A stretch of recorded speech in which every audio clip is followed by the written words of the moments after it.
दोस्तों, आज की कहानी है सासू माँ के ताने और पति का प्यार।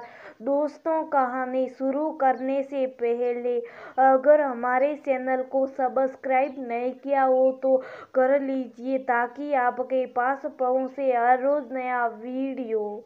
सुनो, आज फिर माजी ने सुबह से ताने देना शुरू कर दिया है। मैं क्या करूं समझ नहीं आता। रमा ने अपनी पति रमेश से कहा, अब क्या हुआ? अलसाते हुए रमा ने पूछा।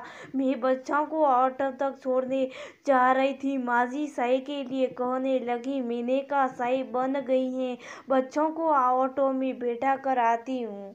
साई तो बोलना शुरू कर दिया कि पहले साई नहीं दी कुछ काम नहीं करती, साई भी खुद लेनी पड़ती है। अब बच्चों को ऑटो निकल जाता तो साई तो 5 मिनट बाद भी दे रही थी। 5 मिनट पहले दी तो इसे तो साई देने की औपत रही है। मैं क्या करूं?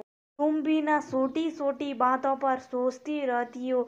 जब तुम्हें पता है माँ की आदतें तो एक कान से सुनो और दूसरे कान से निकाल दो, लेकिन तुम तो सुबह सुबह मेरी नींद खराब कर देती हो। अच्छा, अब साई दे दो। रमा अपने पति रमेश से जब भी कुछ कहती तभी वो इसी तरह बात को टाल देता। वो जानता था कि रमा की बात सही है, लेकिन उसके मन को समझना नहीं चाहता था, हमेशा बात को टाल देता।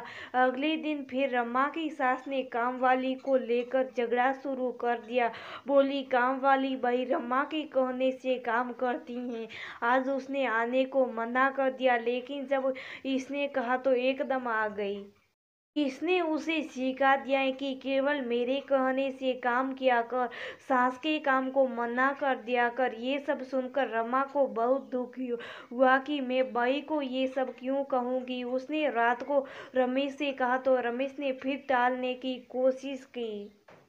पतिदेव, मैं सुबह 5 बजे से रात तक सारी बात झेलती हूँ, आप मेरी बात सुन भी नहीं सकते, कहकर रमा रोने लगी। अब रमेश को दुख हुआ और रमा से बोला, तुम तो जानती हो माँ जी की आदत थी, अब उनसे कहकर फिर सुनने से क्या फायदा, इसलिए तुमसे कहता हूँ कि तुम ध्यान मत दो। तुम्हारी बात सही है, मगर मैं भी कितना समझाऊँ माँ को।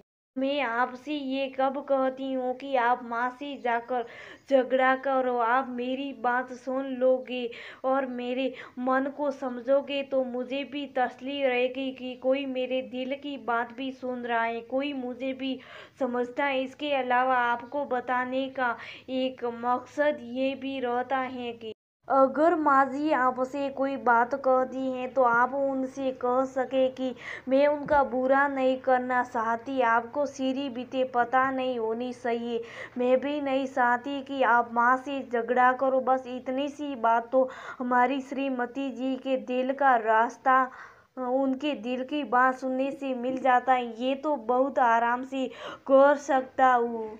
अगर आप इससे खुश होती हैं, मुझे तुम्हारी भी खुशी चाहिए। घर में हर समय झगड़ा अच्छा नहीं लगता। आप ही बताइए, आपके अलावा मैं यहाँ किससे बात करूँ? आपसे सारी बातें करके मेरा मन हल्का हो जाता है। ये सब बातें ना तो मैं अपनी माँ से कर सकती हूँ, ना ही किसी सहेली से। अपने घर की बात बाहर ले जाना मुझे पसंद नहीं, और अगर आप ही मेरी बात नहीं सुनते हो तो मैं मन ही मन घुलती रहती हूँ।